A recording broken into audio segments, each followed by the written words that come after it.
How many times have you told yourself, this is the year I finally get my money together? And then a few months later, you feel just as stressed, just as behind, and just as overwhelmed. And what's wild is it's not because people don't care. Most people care a lot, actually. They're trying, they're reading the posts, watching the videos, following the advice. But they're still stuck. Not because they're bad with money, but because the system they're trying to follow isn't built for real life. It's built for perfection, not consistency. And that's a trap. People think they need to be perfect budgeters, perfect strategists, and have the perfect plan, when what they actually need is something they can stay in long enough for progress to actually happen. Today, we're talking about the habits that actually change behavior, not the hype, not the hacks, not the trends, but the simple shifts that help people stop restarting every single year. How to build real stability, how to stop making panic decisions, how to stop letting headlines control your money, and how to define success on your terms instead of chasing someone else's version of it. Because getting your money together isn't about doing everything, it's about doing a few things consistently. And staying in the game long enough for your life to actually change. This is the Fi Guys. Let's get into it. Welcome to the Fi Guys podcast, the show where we dive deep into the world of financial independence and personal finance. Whether you're just starting out on your journey or well on your way to financial freedom, we've got the insights and strategies you need to achieve your financial goals. In each episode, we'll provide actionable tips and real-life success stories to inspire and guide you on your path to financial independence. So, grab your notepad and get ready to transform your financial future with the Fi Guys podcast. Let's get started. The Fi Guys is a podcast dedicated to providing general information and insights on a wide range of wealth-related topics. The views and opinions expressed in this podcast are those of the host and guests and do not constitute personalized financial advice. The content provided in this podcast is for educational and informational purposes only. It should not be considered a substitute for professional financial advice. Your financial situation and goals are unique, and the information provided here may not be applicable or suitable for your specific circumstances. We, the host and the guests of the Fi Guys, are not acting as your financial advisor. We are not aware of your individual financial situations, risk tolerance, or investment objectives. Any decisions or actions you take based on the information provided on this podcast are your own and made at your own risk. I may be a financial advisor, but I am not your financial advisor. And now that the lawyers are happy, let's get started. In today's podcast, I want to talk about why people always say, quote unquote, this is the year, and why it keeps on failing over and over and over again, so we can discuss what actually works. Most people don't fail at money because they don't care. They fail because they try to do too much, too perfect, too fast. I'm sure everyone here knows that person in January who swears that this is going to be the year that they finally get their money together. So why do most people fail? Just to be stressed out by as soon as February or March. It's not because they're lazy, irresponsible.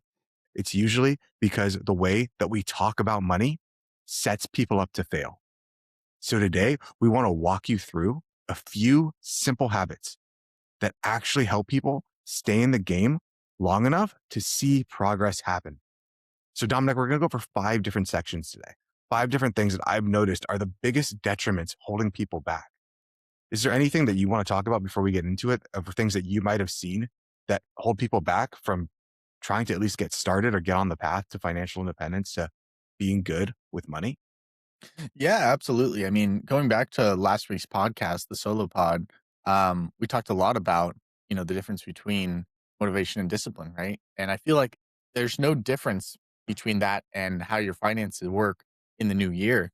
Um, with motivation, it's oftentimes an emotion. And one of the key things that we said on last Friday's episode was oftentimes we put the burden of what we're doing on motivation when really it's supposed to be an identity shift, right? So taking consistent action that really aligns with who you want to be is definitely a necessary step.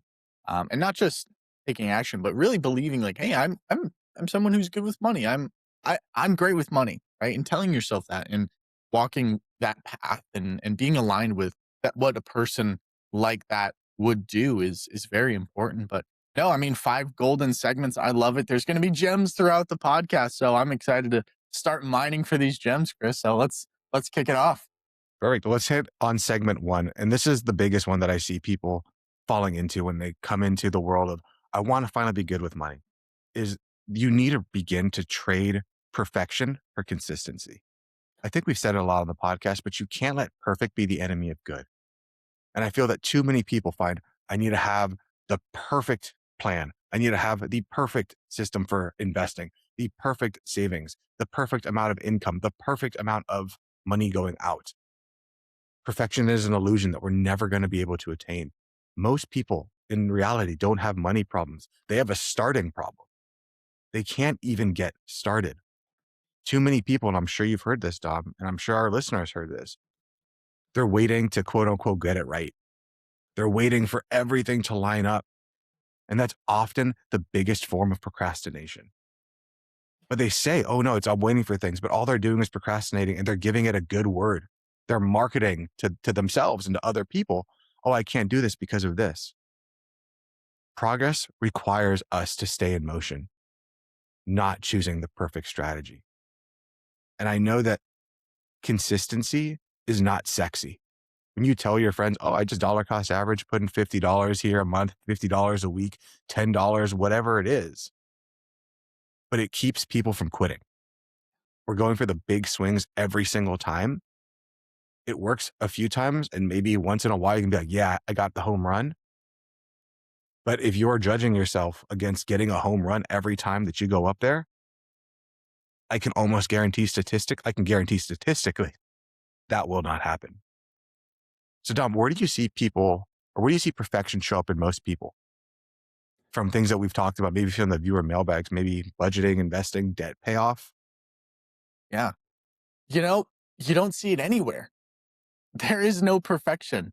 And I think that's part of the illusion. We see people on social media where it's like, man, this guy, he's living the perfect life. I mean, he's tan, wish I was. He's got abs, wish I was, right? He's got all these great things going for him, right? I want that. That's perfect. His life is perfect. I want his life, right? But we never know the full story, right? And we've gotten hundreds of viewer mailbags at this point, and we've lived quite a long time between the both of us. And there's really no room for perfection.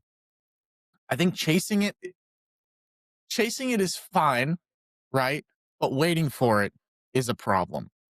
And really, perfection really is, like we said, it is the enemy of progress. It's the enemy of good. Um, and it's just so much better to start when things are messy, start when things are cluttered and disheveled and not in the ideal circumstances. And I love what you're saying here. Most people don't have a money problem. They have a starting problem. And I mean, that's gem number one. That needs to be like clipped and sent out to everyone in the world because it's so true, right? What's that quote we always say in the podcast? The most common thing that fools have in common is that they're getting ready to start, right? It's so true. And I've been there. I know the viewer. I know you've been there too, right? We've all been there. And we're while we do preach the word of Phi, right? Phi bless you. It might be sacrilegious. We probably should stop doing that. But it's just a funny joke. It's just a funny joke. But no, I think you're spot on as always, Chris. With everything that you're saying, right? Um, I wish it was like you said. Consistency isn't sexy, right? But it keeps people from quitting, and that's something that we all need to get better at is flexing that consistency muscle, because nothing's going to change overnight or over 2 nights or a week or maybe even a month, right? It takes a lot of time for things to really change. Yeah. And I can't tell you how many times in my coaching program or when I was an advisor that I would talk with somebody who finally started feeling consistent or they were going for the big wins. I'm putting $1,000 a paycheck into my investing, and it's been a whole month and all I have is $2,000 and $20. Like, why is this not working? I thought I'd be a multimillionaire by now. And it's like, well, that's just not the way it works. Like you're building the muscle. And if we need to lower it down so you're not putting $1,000 and feeling like you're really detrimenting your life, we can only do $500, $50, $100, that will be better than you saying, I'm going to do this for 3 months and then quit and then never go back to it. So we really need to, in segment 1, trade perfection for consistency. You don't need the perfect plan to get started. You need to get started to find the plan. I'd like to move on to segment 2. And this is something that's been really important to me in my life and something that we've been automating a lot more. In segment 2, I want to talk about why an emergency fund can actually change people's behavior. And I know in financial planning, financial influencers, all of this stuff, Dave Ramsey always talk about the emergency fund. You need the emergency fund, 3 months, 6 months, 12 months. Everyone says whatever month that they say is gospel. It must be this much. And then somebody else say, no, it must be this much. And too many of us are just getting confused. It doesn't matter to me if it's 3 months, 6 months, 12 months. What matters to me is, are you able to sleep well at night? But the reason that we have this emergency fund is because the stability changes your psychology before it changes the math. The knowledge that I have, even the smallest of buffers, reduces panic decisions. And none of us make good decisions in panic. And when people are sitting there with what feels like their life on the line, anything could go wrong. A car blowout, tire goes, roof starts to leak, and now I'm done. People with just a little bit of margin think long term, and they act less emotionally because they know I have a little bit of runway. It's kind of like in the Navy when there's fighter pilots and they're flying off of their naval ships, the jets. You have very little runway to land that plane. So everything needs to be perfection every single time, or you're going to run off of the runway into the water. Our pilots that fly us commercially from place to place, they're not, when they're landing, like, oh God, oh God, oh God, here it comes every single time. They're thinking, all right, we have this because if we miss a little bit, we can pull up, or we have enough runway when we land to be able either to make it off the tarmac or to make it on the tarmac without worry about running into the town or running off of the runway. Once someone isn't consistently in survival mode, everything gets so much easier. Dom, have you ever noticed how people behave differently once they finally have a little bit of breathing room? I mean, yeah, 100%. 100%. You know, that cushion definitely makes a change psychologically. And I'm kind of curious, Chris. I saw this online and I've been waiting for the right time to ask you this. So I thought this is such an American thing. Um, as you know, right? Most people can't cover a $500 surprise bill, right? We know that that's kind of the state of America right now in a big financial eh, trouble. um, but when they can't cover that bill of $500 surprise bill, right? They don't have an emergency fund. So an empty credit card becomes that emergency fund. What's your thoughts on that? And for that being their quote unquote cushion, their survival mechanism. Like that's the difference between us and living on the streets, right? This is our survival fund. What's your thoughts on that? I think it's scary. Like, I mean, Yeah. my thoughts are that that's a precarious position to be in. You know, when you put money on a credit card, it does delay the inevitable. It puts it off maybe 30 days till when that statement's due, and then you have another 30 days from that point to pay it off. But that's how the cycle begins. Because I can see a lot of people, okay, it's just this one time. I'll put this $400 charge on it. It's just this one time. And I'll be able to make the minimums for a while, but I'm not going to let it happen again. And another emergency isn't going to happen. But what is life? Life is nothing but a series of different emergencies and setbacks and constant things that we have to deal with. So yeah, maybe you have the tire blowout, you fix that. And then 4 months later, I break my leg and I have to pay for the deposit. And then 2 months later, my kid gets sick and I have to do this, or my car gets towed because I parked in the wrong place. All of these things happen. And then it's just this snowball that starts going down the hill. And it's just like what we talk about with investing. We have this snowball of our investment funds going down this hill and it's getting bigger and bigger and bigger. But unfortunately, the snowball can work the opposite way. The snowball can be the thing that destroys you just by a little bit of debt, compounding and compounding and compounding. But with investing, where on average, our investments grow, 8 to 10% a year. When it's credit card debt, when it's consumer debt, it could be 20, 30% a year, compounding over and over and over again. And unlike the stock market or unlike investing, where the money is on averages and it's not guaranteed, when you have debt, that debt is guaranteed. Consistency every single time, and it's going to outpace it. So that's where having this emergency fund puts you away a little bit from having to end up in that place. Because I think we all like to say, oh, well, if this happened or that happened, this is how I would react. But you don't know who you are until you're in that situation. And I know you talked a little bit about, it's like, well, Dave Ramsey says this, these people say that, XYZ, right? And really, at the end of the day, it's about sleeping comfortably at night. Um, I know we have some podcasts coming up that are going to be very beneficial to our viewers. So make sure to follow along. You hit the subscribe button, all that fun stuff. But is there like 5% of your check that should always go to it, or is there? I'm clinging for a rule. Dave Ramsey understands that people like me, they love rules. Some of them, but is there like kind of a rule of thumb that you use, Chris, or is it just an arbitrary? I know 3 to 6 to 12 months, whatever makes you sleep good at night, but is there any rules that can kind of help us? Well, I can tell you what my wife and I use, and Okay. it's kind of simple. We just use the 50-25-25 rule. So 50% of our income goes to living, Okay. like living, just normal stuff. 25% goes to our wants, and then 25% goes to savings. And that's Oh. automatic. That's just how it goes for us. And we have an emergency savings for our emergency fund where we say, hey, this money is for emergency fund. But once it gets tapped out and it's full, I'm not going to tell you exactly what our emergency fund is, No, but of it's course about 6 months, 12 months of our Yeah. income.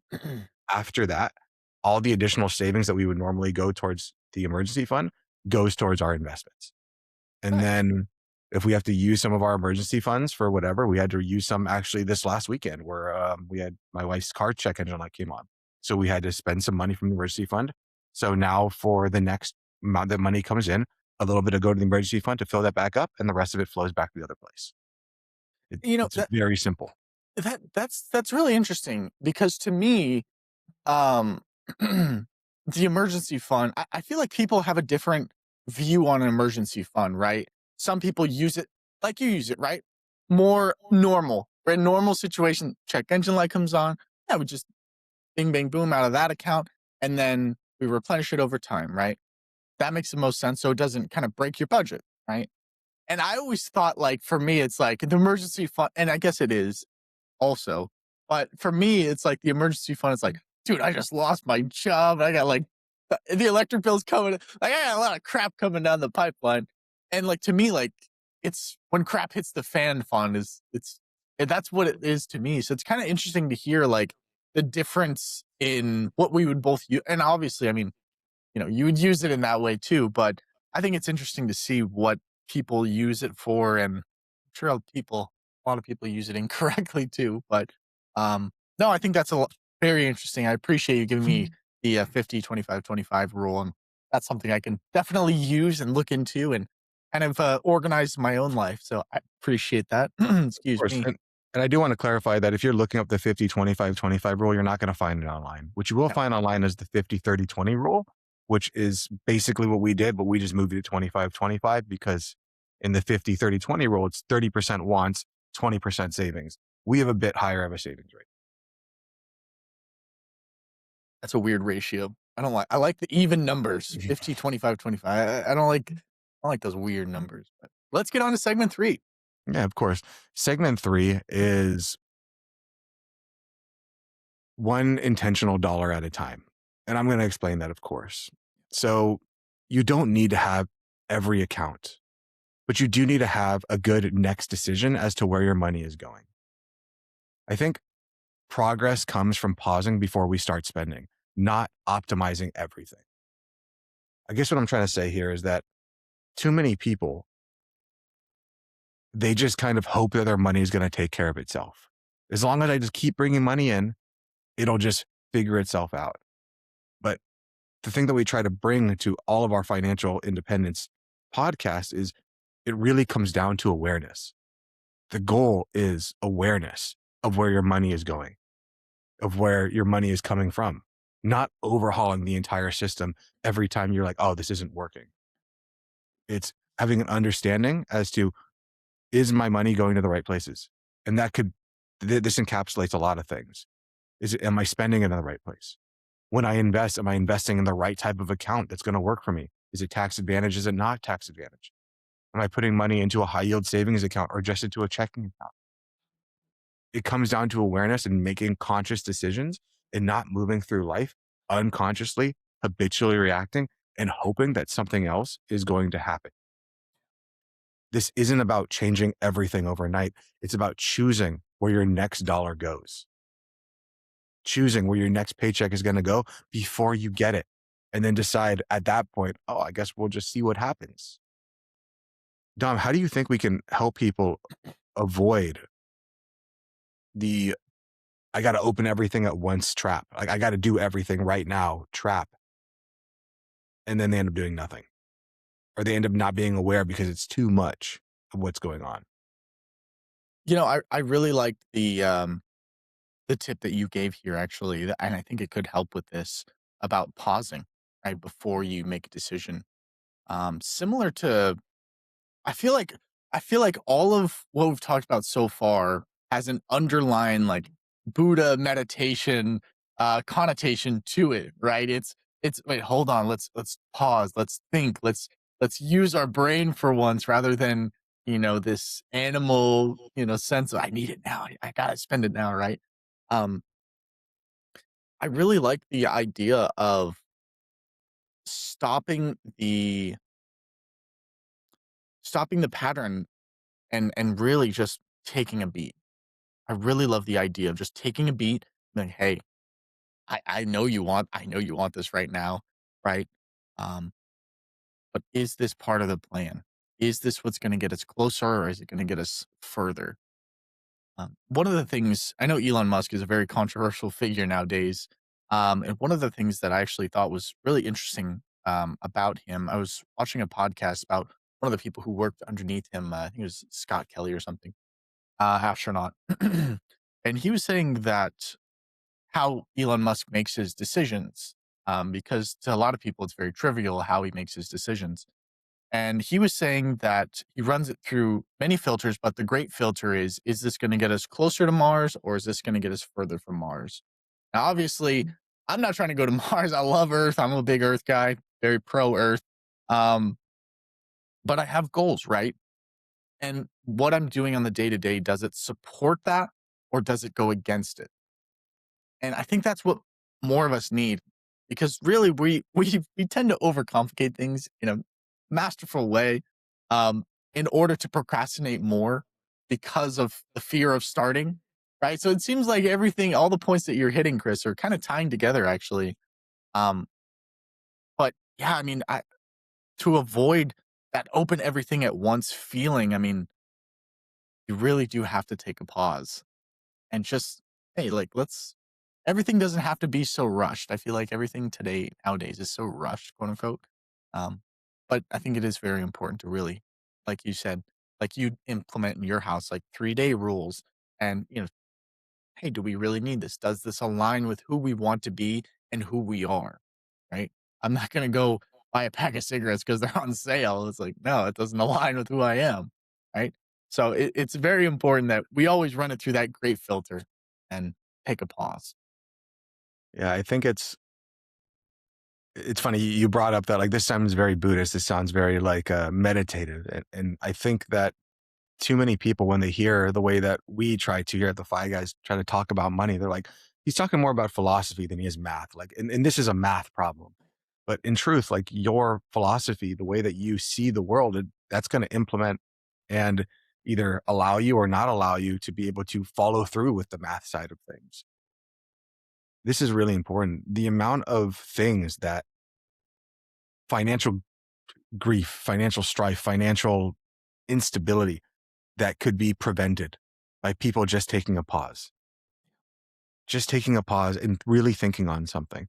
Because I'm just going to say it, our natural impulses as a species is total crap. Our natural impulse is it's god awful. Majority of the time, it is god awful. And only by being able to listen to yourself and like really listen and think through something can you make the right decision. There are very few people in this world that when stuff hits the fan and like there's an emergency situation going on, that they look back and they're like, I did everything right there. I wouldn't change a single thing that I did. Yeah. And if they do, they're probably rationalizing the story to themselves because they don't feel good about what they did do. We have an ability in life, maybe not all the time, but especially with money, to just take a second. Take a second, think, don't go through your life as an NPC.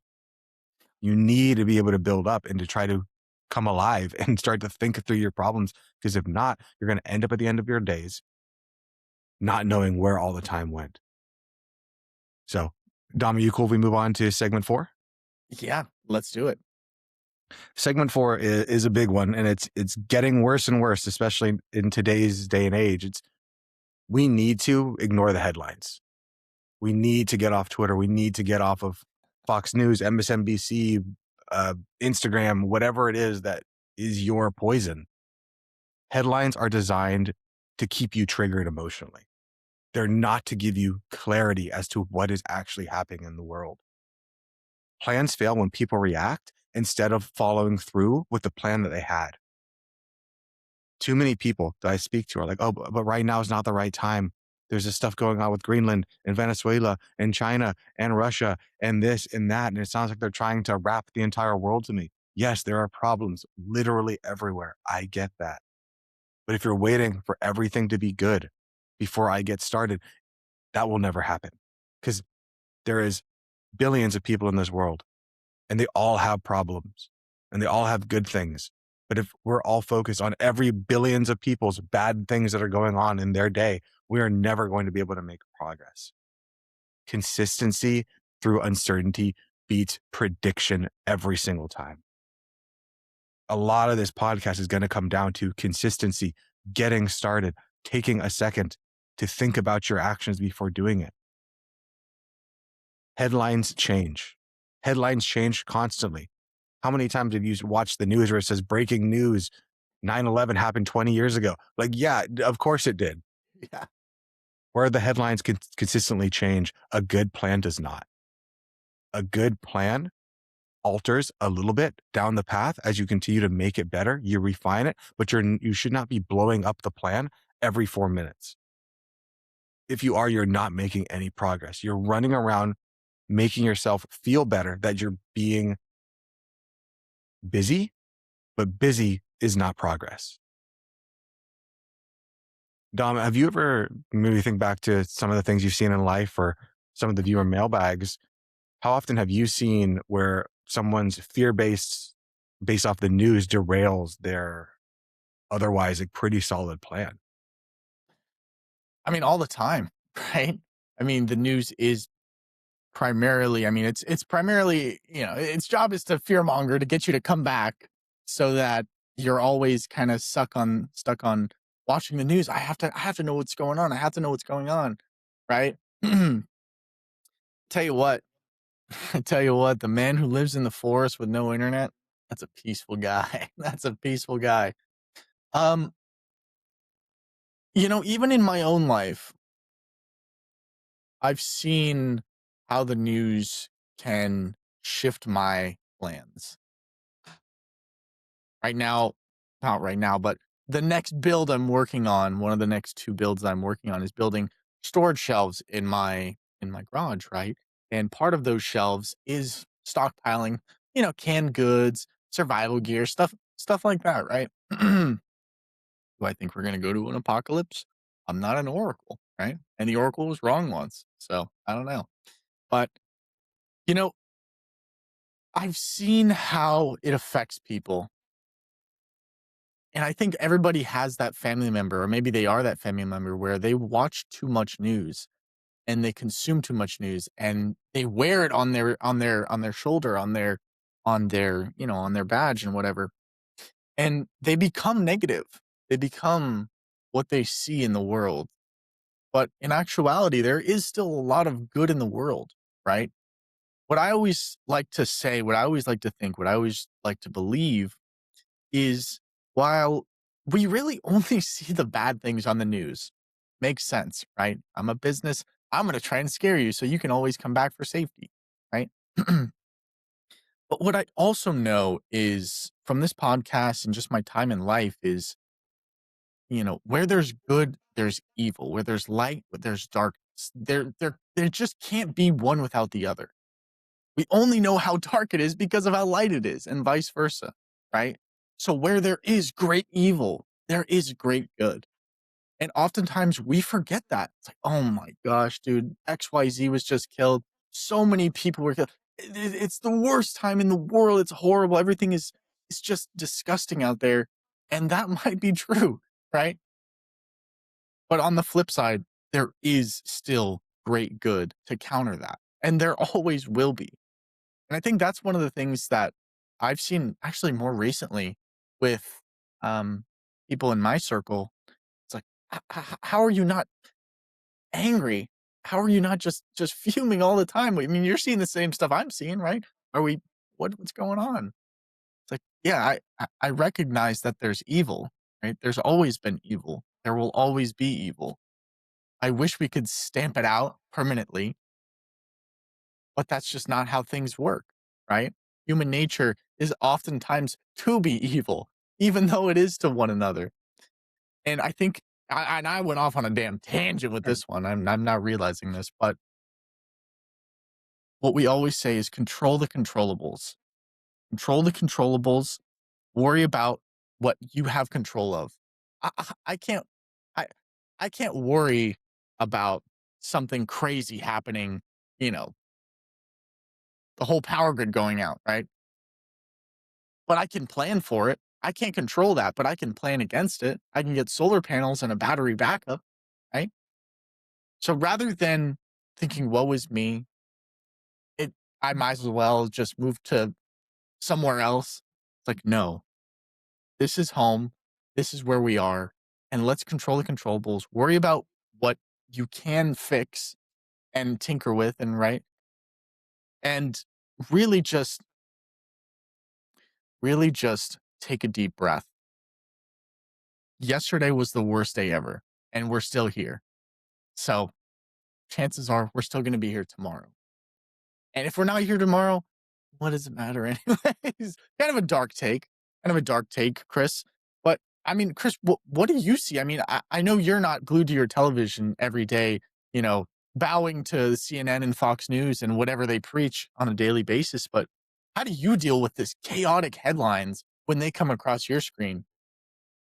To be totally honest, I try not to look. Like I really just try to go the way of the turtle and stick my head in my shell and focus on what's important to me, what again I can control. And there's a lot of times in life that, it's like the serenity prayer, like give me the ability to control what I control, to avoid or to give up what I can't control, and to know the difference in what I can and can't control. Because I think that's the hardest thing.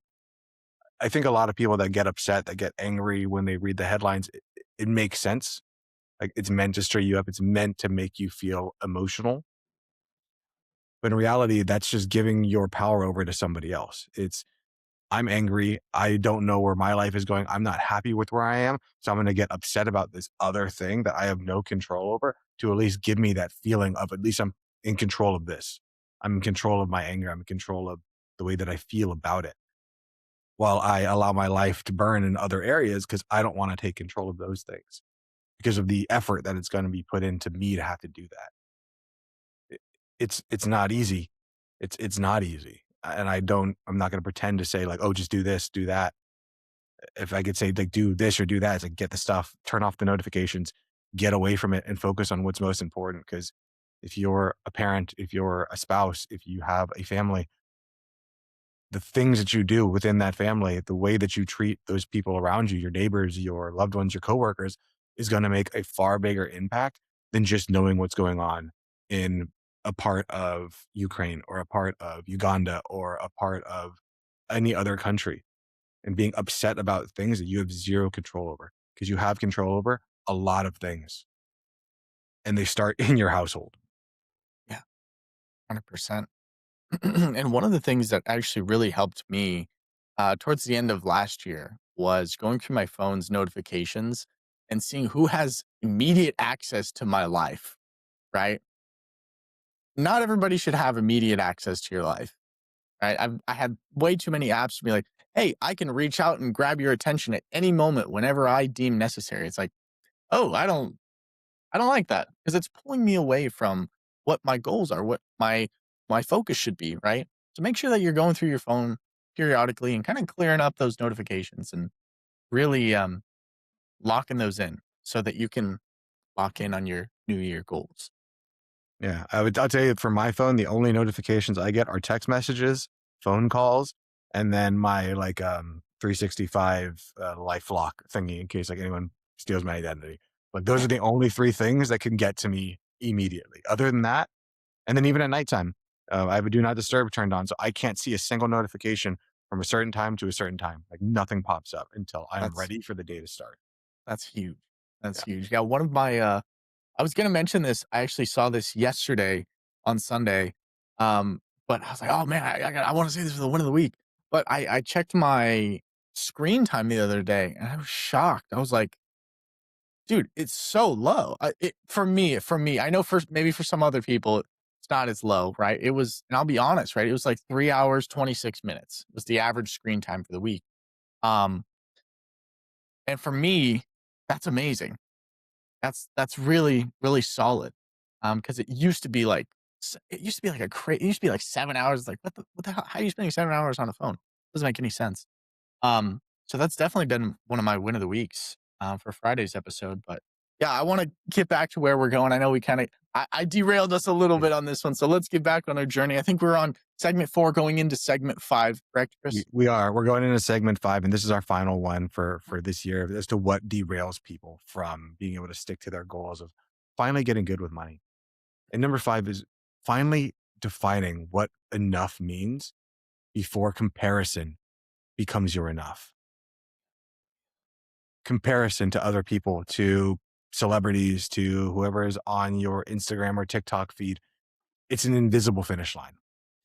Enough, in quotation marks, makes decisions simpler and calmer. It allows you to know what your internal scoreboard is because success borrowed from somebody else based off of their metrics is always going to feel empty when you make it there because it wasn't yours. And too many people, they go through life not knowing what enough is, not actually taking again a second to pause to think, what is it that I want for my life? So instead of thinking through that through and having that uncomfortable decisions, there's uncomfortable situations, that feeling of am I right? Am I wrong? What will society judge me based off of what I think of? We borrow other people.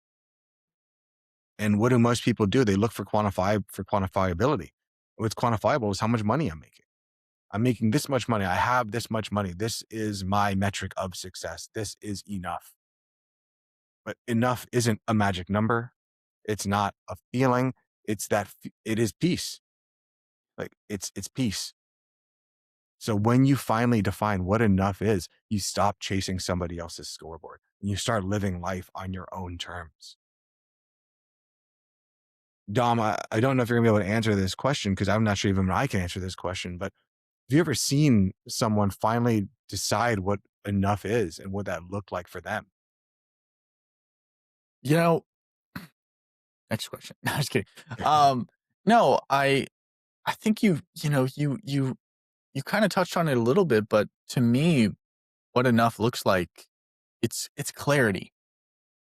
To me, really, at the end of the day, it's clarity. It's a well-defined goal. It's something that wasn't just pulled out of a rabbit's hat, right? It's like when you were speaking, it's like, well, what is enough for me? Initial knee-jerk reaction, like $10,000 a month. All right, cool. Where did that come from? It's like, and then you kind of like you trace it back. And you're like, oh, like that's just a common like thing people say online. It's like, yeah, dude, if I had $10,000 a month, I'm fit. I'm set. It's like, okay, cool, cool, cool. Let's reel it back into your life, to your personal life. Cause like we talk about, right? Personal finance is personal, right? So that number means nothing, right? It means nothing. Granted, I'm going to be pretty happy with $10,000 a month, right? But it's empty. It doesn't serve a goal. It doesn't fit the square peg round hole situation. Well, it's not really what I'm looking for, right? Would I rather have the $10,000 or would I rather have $8,957 and happy wife, happy kids, right? It's like, well, what is it? Right? What is enough? Is it enough when my kids get into good schools? Right? Is it enough when, I reach 8% body fat? Right? What is enough? And I swear to you, I swear, someone's gonna click off when I say this, but it all comes down to know thyself, right? You got to know yourself. Um, but it's so true, though. It's really true, and a lot of us don't know ourselves, but a lot of us also put these goals, aspirations, and ideas based on what other people have put on us, which is really interesting, which only adds to the layers of lies, right? You sit on a throne of lies, and this is kind of the chair of choice, but it seems like everything that we're kind of going through with this podcast can be run through the filter of knowing yourself. And that might be the most difficult question of today's episode is, do you know yourself and do you know what you truly want? And that is definitely an ongoing conversation. I wish it was like a one and done situation, right? Chris and I would be, you know, long beards, monk outfits, living on a mountaintop by now, I'm sure. Um, but yeah, I don't know if there is I don't know if there is a good answer to your question, Chris, but knowing yourself, knowing your goals, knowing where you want to go, and decisively making that choice to go in that direction can definitely be helpful Yeah. on that journey. On Five Friday feedback, I'll give you an answer that I can think of, and we can Okay. kind of go into a different discussion, more philosophical discussion. Because I love it. when it I'm looking comes to forward these to it. questions of what's enough, what's this, what's that, you can't be like, oh, the answer is 42. Like it's 42 across the board. It's that's what it is. There is no right answer. There's no wrong answer. It's just different. But I can walk you through the way that I think about it and what I keep in mind in order to try to figure that out for myself. Because my goal for all of 2025 was to figure out what is enough. And I don't think I'm there. I don't think I'm even close to there, but I feel like I'm getting closer and I feel like I'm getting closer to the baseline. So, to our guests, to our listeners, I want to give you our action step for the week because I love that you show up. I love that you're listening. I love that you're taking notes. And I want you to take action in order to start to make progress so that you're not waiting for that perfect plan because it starts messy, but you need to get started. So, I don't want you to overhaul your finances this week. I just want you to pick one thing you can consistently do for the next 30 days. And that might be automate your savings, even if it's really, really small, moving some of that money into growing that emergency fund. One intentional spending decision per week where you're actually thinking through it before you just go into that convenience store and buy those bag of chips because, oh, it's only $5. Not that big of a deal. Think it through. Is that building to the life that you want? And I want you to start turning or turn off one financial piece of news or one piece of news headline in general this week. Go into your phone, turn off some notifications for Twitter, turn off your notifications for Instagram, for something that's taking your attention away from the person that you want to be. Choose any one of those that you could do. But please, this week, choose one thing to start consistently doing that's going to help you be the person that you want to be. This isn't about getting money out of the way. It's about it's about not obsessing over it every single day in order to make no progress. And if you feel behind, that means that you're normal. You're not broken. It's just what it is to be human in a system that is set up to make you fail. Progress comes from staying in the process. Progress comes from staying on the path one step at a time. Don, would you mind closing us out? Absolutely, guys.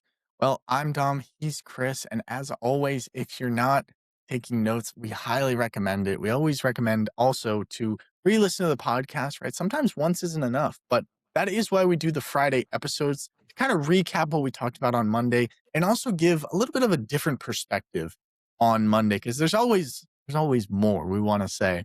But we try to keep these short and condensed and no, 3-4 hour lectures on a topic. So if you guys want, make sure to take notes. Make sure to be there on Friday's episode. Make sure to like, share, and really be a part of the community and share the word of fi, right? Share the personal finance, share the podcast any way you can. Share it everywhere. But with that being said, guys, I'm Dom. He's Chris, and we'll see you guys in the next one. Peace. Later. This video podcast is sponsored by Monzon Wealth. The content in this podcast is for informational purposes only and should not be considered financial advice. We do not endorse specific products or services. Past performance does not guarantee future results. The opinions expressed are those of the host and guests, not the podcast sponsor.